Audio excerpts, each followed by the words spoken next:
আসসালামু আলাইকুম। আমরা আজকে নবম দশম শ্রেণীর তৃতীয় অধ্যায় দ্রুত রফা দাখিলা পদ্ধতির দুইটা পাঠ।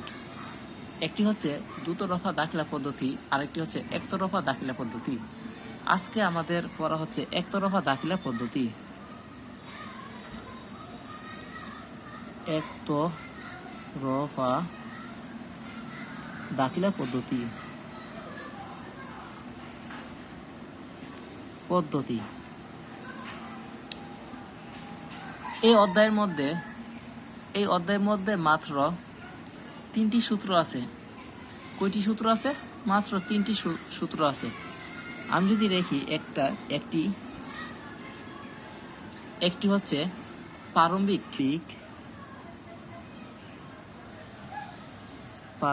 মূলধন। এই প্রারম্ভিক হচ্ছে বছরের শুরুতে যে লেনদেনগুলো হয় ওইগুলো হচ্ছে প্রারম্ভিক মূলধন। ঠিক আছে, প্রারম্ভিক মূলধন সমান সমান প্রারম্ভিক মোট সম্পদ। আমি একটু শর্টকাটে লিখতেছি। প্রারম্ভিক মোট সম্পদ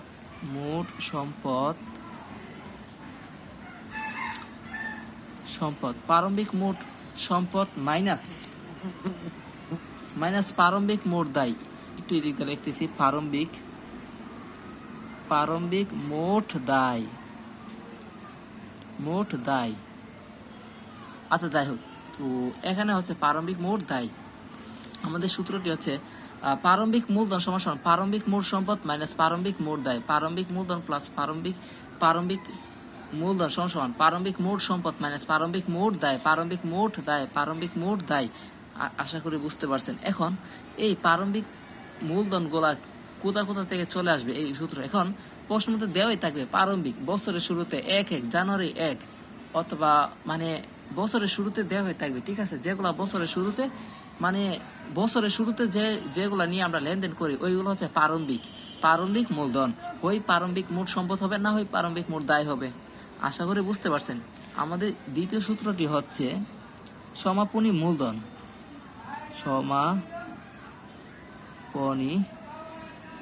মূলধন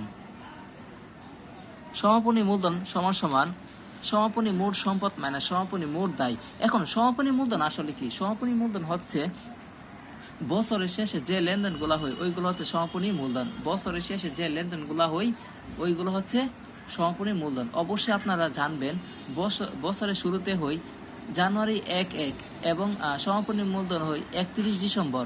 ঠিক আছে, এখন সমাপনী মূলধন সমান সমান সমাপনী মোট সম্পদ মানে সমাপনী মোট দায়। আমি একটু নর্মালি লিখি, সমাপনী মোট সম্পদ মাইনাস সমাপনী মোট দায়। প্রারম্ভিক মূলধন সমান সমান প্রারম্ভিক মোট সম্পদ মাইনাস প্রারম্ভিক মোট দায়। সমাপনী মূলধন সমান সমান সমাপনী মোট সম্পদ মাইনাস সমাপনী মোট দায়। আশা করি এই দুইটা সূত্র বুঝতে পারছেন। 3 নাম্বার সূত্রটা হচ্ছে লাভ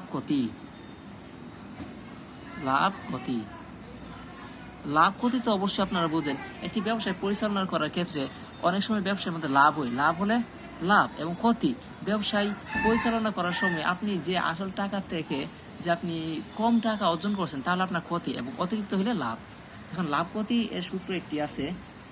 লাভ ক্ষতি সমান সমান সমাপনী মোট লাভ ক্ষতি সমান সমান সমাপনী মূলধন। আমরা একটু ব্র্যাকেট ইউজ করতে হবে এখানে, দ্বিতীয় বন্ধনী প্রথম বন্ধনী।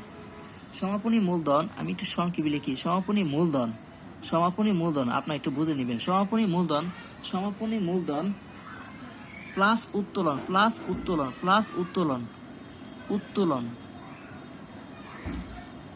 সমাপনী মূলধন প্লাস উত্তোলন মাইনাস প্রারম্ভিক মূলধন প্লাস অতিরিক্ত মূলধন। এখন আমাদের এই সূত্রের আলোকে আমরা দেখি লাভ ক্ষতি সমান সমান সমাপনী মূলধন মানে বছরের শেষে যেটা ওইটা হচ্ছে সমাপনী মূলধন। এবং উত্তোলনটা আসলে কি দেখেন, প্রত্যেকটি ব্যবসায়ের ক্ষেত্রে মালিক তার ব্যক্তিগত প্রয়োজনে কিন্তু পণ্য উত্তোলন করে। এক্সাম্পল, আপনি একটি দোকান দিয়েছেন আপনার এলাকার মধ্যে। এখন আপনার বাসার মধ্যে আপনার চাল লাগতেছে, ঠিক আছে, ওই আপনার নিজ দোকান থেকে আপনি কিন্তু নিয়ে আসছেন, এটা কিন্তু আপনার উত্তোলন, ঠিক আছে। আসলে উত্তোলন বুঝতে পারছেন, নিজের দোকান থেকে যে টাকা তুলেন বা যে পণ্য নেন ওইটা হচ্ছে উত্তোলন। এবং প্রারম্ভিক মূলধন হচ্ছে বছরের শুরুতে যে লেনদেনগুলা ওইগুলো হচ্ছে প্রারম্ভিক। এবং অতিরিক্ত মূলধনটা আসলে কি? অতিরিক্ত মূলধন হচ্ছে দেখেন বছরের শুরুতে আপনি ব্যবসার মধ্যে কিছু মূলধন মানে কিছু টাকা বিনিয়োগ করেন, ঠিক আছে, তারপর দেখতেছেন আপনার লাভ হচ্ছে, তারপর আপনি আরো কিছু আপনি ভাবতেছেন না আমার ব্যবসাটা আরেকটু বড় করব, তাহলে কিন্তু আপনি আরো কিছু মূলধন দেন, আরো কিছু টাকা অথবা আরো কিছু অর্থ বিনিয়োগ করেন, এটা হচ্ছে অতিরিক্ত মূলধন। আশা করি বুঝতে পারছেন। তো এই তিনটা সূত্র যদি আপনারা জানেন তাহলে আপনারা এই এই একটা বই থেকে, এই হিসাব বিজ্ঞান বই থেকে একটি সৃজনশীল, এই অধ্যায় থেকে একটি আসবে, একতরফা দাখিলা পদ্ধতি থেকে একটা সৃজনশীল আসবে, আপনারা 10-এ 10 পাবেন যদি এই তিনটা সূত্র যদি পারেন, ঠিক আছে। 100 নাম্বারের পরীক্ষা, এর মধ্যে আপনারা 10-এর 10, 100 নাম্বারের মধ্যে আপনি 10-এর 10 কিন্তু পেয়ে গেছেন। পরীক্ষা হবে 100 নাম্বারের, আপনি 10-এ 10 কিন্তু পাবেন, মাস্ট বি, আপনি 100% আপনি পাবেন। আমি 1000% শিওর দিয়ে বলতেছি আপনি 10-এ 10 পাবেন যদি এই তিনটা সূত্র যদি আপনি মুখস্থ জানেন, ঠিক আছে। আচ্ছা যাই হোক, তাহলে আমরা একটি সৃজনশীল করি, আমারও যদি একটি সৃজনশীল করি এই অধ্যায় থেকে। এই যে এখানে একটি দেওয়া আছে, আমার একটু প্রশ্নটা পড়ি। জনাব ইলহান তার ব্যবসায়ে দ্রুত রফা দাখিলা পদ্ধতিতে হিসাব সংরক্ষণ করেন না। দ্রুত রফা দাখিলা পদ্ধতিতে হিসাব করেন না। আচ্ছা আমরা জেনে আসি দ্রুত রফা দাখিলা পদ্ধতি কি। এখন দ্রুত রফা দাখিলা পদ্ধতি হচ্ছে আপনার বড় প্রতিষ্ঠানগুলো, অনেক বড় বড় প্রতিষ্ঠানগুলো দ্রুত রফা দাখিলা, ঠিক আছে, দ্রুত রফা পদ্ধতিতে হিসাব সংরক্ষণ করে বড় বড় প্রতিষ্ঠানগুলো। এবং একতরফা দাখিলা পদ্ধতি হচ্ছে আপনার ছোট ছোট ব্যবসায়ী ক্ষুদ্র আকারে, যেমন আপনার মুদিমালের দোকান, খুচরা দোকানগুলো আছে যেগুলা, ওইগুলো হচ্ছে একতরফা দাখিলা পদ্ধতি। এখন দেখেন এখানে বলা হয়েছে 1 জানুয়ারি জনাব ইলহান তার ব্যবসায় দ্রুতরফা দাখিলা পদ্ধতিতে হিসাব সংরক্ষণ করেন না। 1 জানুয়ারি 2017 সালে তার ব্যবসায় তথ্যাবলী, 1 জানুয়ারি 2017 সালের 1 জানুয়ারি মানে বছরের শুরুতে বলে কি হয়? প্রারম্ভিক মূলধন, বছরের শুরুতে বলে কি হয়? প্রারম্ভিক, ঠিক আছে। 1 জানুয়ারি 2017 সালে তার ব্যবসায়ের তথ্যাবলী নিচে, ঠিক আছে। এখানে দেওয়া আছে নগদ, ঠিক আছে, এখানে নগদ 70,000 টাকা, প্রাপ্য হিসাব 40,000 টাকা, এবং বাকিতে পণ্য ক্রয়ের পরিমাণ 30,000 টাকা। বাকিতে মানে কি? এখন আপনি বাকিতে পণ্য ক্রয় করছেন, তাহলে আপনার এটা সম্পদ না, তাই এটা কিন্তু একটা দায়, অবশ্যই এটা একটা দায়। আপনি তো অবশ্যই মালিককে টাকাটা দিতে হবে, এটা আপনার জন্য একটি দায়। উক্ত বছরে জনাব ইলহান ব্যবসায় আরো 35,000 টাকা বিনিয়োগ করেন। ওই বছরে আরো উনি 35,000 টাকা বিনিয়োগ করেন, ঠিক আছে। ওই যে বিনিয়োগ যে করছে এটা হচ্ছে অতিরিক্ত মূলধন। উনি কিন্তু বছর শুরুতে কিন্তু ওই 35,000 টাকা কিন্তু বিনিয়োগ করেননি। উনি কিন্তু উক্ত বছরের অন্য কোনো সময় কিন্তু উনি কিন্তু মাঝামাঝি সময় অথবা কোনো সময় দেওয়া হয়েছে না, মানে 1 জানুয়ারির পরে উক্ত বছরে ওনার ব্যবসায়ের জন্য উনি অতিরিক্ত আরো কিছু বিনিয়োগ করেন, ঠিক আছে, 35,000 টাকা বিনিয়োগ করেন। প্রতি মাসে তিনি 1500 টাকা নগদ উত্তোলন করেন ব্যবসা থেকে। প্রতি মাসে উনি 1500 টাকা উত্তোলন করেন। তাহলে আমরা যে এই অঙ্কগুলা যে করি এগুলা কি 1 মাসের? না, 1 বছরের, 12 মাসে। তাহলে এখানে যদি আমরা উত্তোলনের সময় আমরা 1500 গুণ 12 গুণ দিতে হবে। তিনি প্রতি মাসে 1500 টাকা নগদ উত্তোলন করেন, ঠিক আছে, মানে 1 মাসে 1500, 12 মাসে 1500 গুণ শেষে মানে সমাপনী মূলধন, ঠিক আছে। 31 ডিসেম্বর 2017 তারিখে তার ব্যবসায় নিম্নোক্ত সব সম্পদ ও দায় সমূহ ছিল ভূমি মানে স্থায়ী সম্পদ, ঠিক আছে। ভূমি 2 লক্ষ টাকা, প্রাপ্য হিসাব 25,000 টাকা, এবং ব্যাংক ঋণ মানে দায়, ব্যাংক থেকে আপনি ঋণ নিয়ে আসছেন, এই টাকা আপনাকে অবশ্যই পরিশোধ করতে হবে। তাহলে এটা হচ্ছে আপনার দায়, এটা কি? এটা দায় হিসাব, ঠিক আছে। এখন আমরা অঙ্কটা করি। প্রশ্ন বলছে জনাব ইলহানের প্রারম্ভিক মূলধনের পরিমাণ নির্ণয় করো। জনাব ইলহানের প্রারম্ভিক মূলধনের পরিমাণ নির্ণয় করো, ঠিক আছে। আমরা নির্ণয় করি জনাব ইলহানের প্রারম্ভিক মূলধনের পরিমাণ নির্ণয় করি যদি, তাহলে আমরা একটু দেখি। আমরা আগে দেখি কি কি আছে এখানে। প্রারম্ভিক মূলধনের সূত্রটা আমরা লিখি ক প্রারম্ভিক মূলধনের পরিমাণ, তাই না? তাহলে আমরা প্রারম্ভিক মূলধনের সূত্র লিখি। প্রারম্ভিক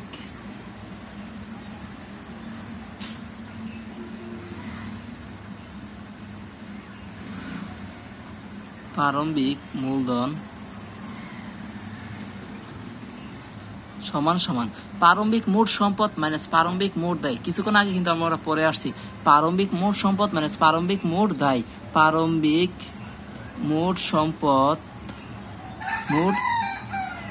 সম্পদ মাইনাস প্রারম্ভিক মোট দায়। প্রারম্ভিক মোট দায়। আশা করি বুঝতে পারছেন সূত্রটা। প্রারম্ভিক কিছুক্ষণ আগে কিন্তু পরে আসছে। প্রারম্ভিক মূলধন সমান প্রারম্ভিক মোট সম্পদ মাইনাস প্রারম্ভিক মোট দায়। এখন আমরা দেখি কি কি আছে। প্রারম্ভিক মোট সম্পদ কি কি আছে আমরা দেখি। 1 জানুয়ারি বছরের শুরুতে যেটা, এটা হচ্ছে প্রারম্ভিক।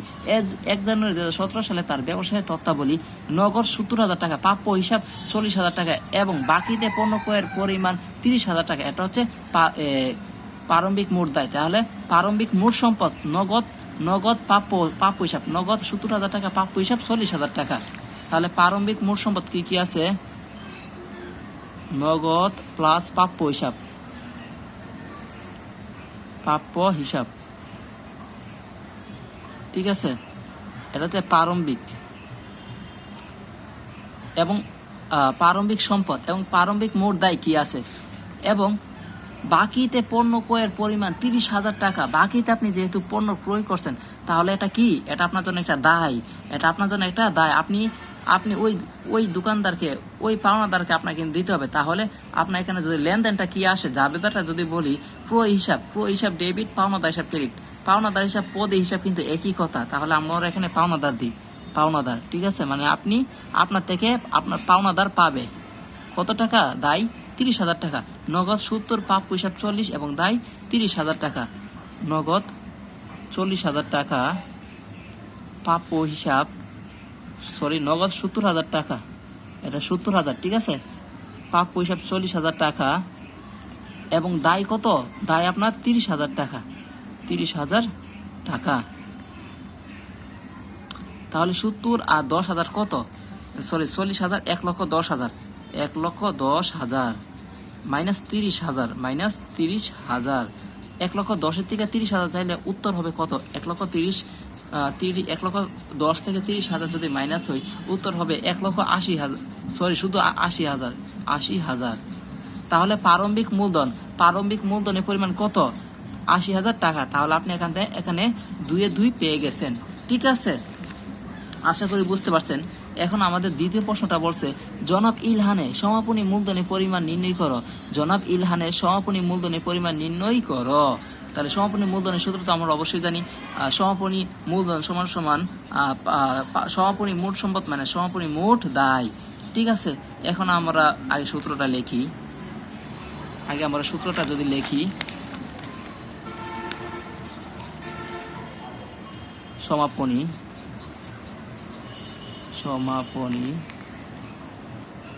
মূলধন সমান সমাপনী মোট সম্পদ মাইনাস সমাপনী মোট দায়। সমাপনী মূলধন সমাপনী মোট সম্পদ মানে সমাপনী মোট দায়। এখন সমাপনী সম্পদ কি কি আছে আমরা একটু দেখে নেই। এখানে দেওয়া আছে 31 ডিসেম্বর, সমাপনী মানে বছরের শেষে, 31 ডিসেম্বর বছরের শেষে, কিন্তু এটা 31 ডিসেম্বর 2017 তারিখে তার ব্যবসা নিম্নোক্ত সম্পদ দায়সমূহ। সম্পদ ভূমি 2 লক্ষ টাকা, প্রাপ্য হিসাব 25,000 টাকা। ভূমি হচ্ছে স্থায়ী সম্পদ, প্রাপ্য হিসাব হচ্ছে চলতি সম্পদ। ব্যাংক থেকে ঋণ নিয়েছেন, এটা হচ্ছে দায়, চলতি দায়।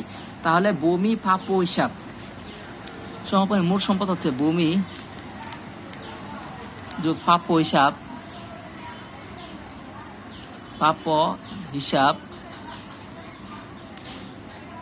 মাইনাস মোট দায় কি? ব্যাংক ঋণ। তাহলে কত আছে? ভূমি আছে আপনার 2 লক্ষ টাকা, পাপ পয়সা 25,000 টাকা, ব্যাংক ঋণ 25,000 টাকা। ভূমি 2 লক্ষ যোগ পাপ পয়সা 25,000 টাকা মাইনাস ব্যাংক ঋণ 25,000 টাকা। আচ্ছা, 2,25,000 যোগ করে 2,25,000 মাইনাস 25,000 টাকা। তাহলে এই 2,25,000 বাদ দিলে 2 লক্ষ টাকা থাকে, উত্তর হবে 2 লক্ষ টাকা। 2 লক্ষ টাকা। আশা করি বুঝতে পারছেন। এই অঙ্কটা যদি পারেন, খ মধ্যে আসে 2 এবং খ আছে 4 নাম্বার, এই হচ্ছে আপনার 6 নাম্বার কিন্তু ক্লিয়ার। আশা করি আপনারা এই অধ্যায় এই 2টা অঙ্ক আপনারা ক্লিয়ারভাবে বুঝতে পারছেন। এখন আমাদের 3য় নাম্বার প্রশ্নটি হচ্ছে,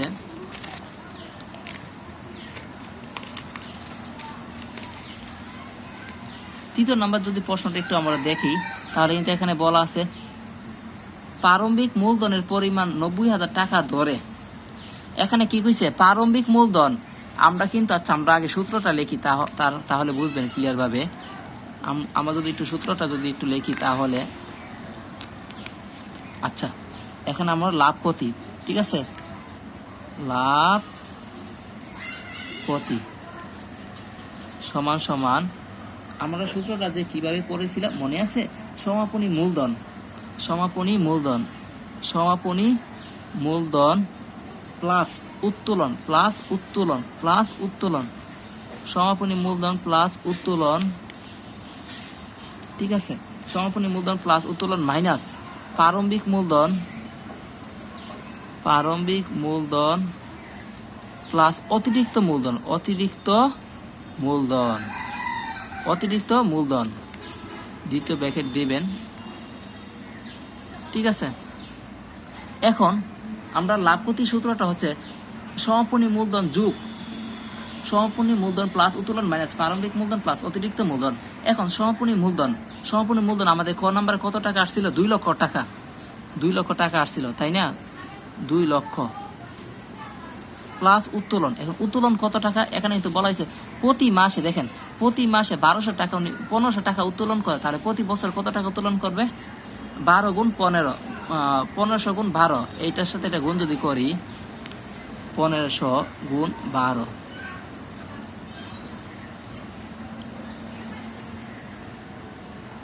10 হাতের 1 3 0 0 0 5 1 0 0 0 8 1, 18,000 কত টাকা আসে? উত্তোলন আসে 18,000, 12 মাসে উত্তোলন আসে 18,000 মাইনাস প্রারম্ভিক মূলধন কত? ওই যে আমরা ক নির্ণয় করছি ওইটা কিন্তু আসবে না, কারণ এখানে কিন্তু বলে দিছে প্রারম্ভিক মূলধনের পরিমাণ। ক কিন্তু বলছে প্রারম্ভিক মূলধন আমরা নির্ণয় করছি শুরু থেকে, কিন্তু এটা কিন্তু এখন আসবে না। আসবে কি? যেহেতু এখানে বলে দিছে প্রারম্ভিক মূলধনের পরিমাণ 90,000 টাকা ধরে, তার মানে প্রারম্ভিক মূলধন কত? 90,000। প্রারম্ভিক মূলধন 90,000 যোগ অতিরিক্ত মূলধন, ওই যে উনি ব্যবসায় ক্ষেত্রে অতিরিক্ত যে টাকাটা নিয়ে আসছিলেন, বিনিয়োগ করছিলেন, উক্ত বছর জন্য ইলহান ব্যবসায় আরো 35,000 টাকা মূলধন বিনিয়োগ করেন। 35,000 টাকা এখানে দেওয়া আছে, 35,000 টাকা, এটা হচ্ছে অতিরিক্ত মূলধন, ঠিক আছে। আশা করি বুঝতে পারছেন। এখন আমরা যদি এগুলা যোগ করি, 2,18,000 টাকা, 2,18,000 টাকা মাইনাস 90 আর 35 কত?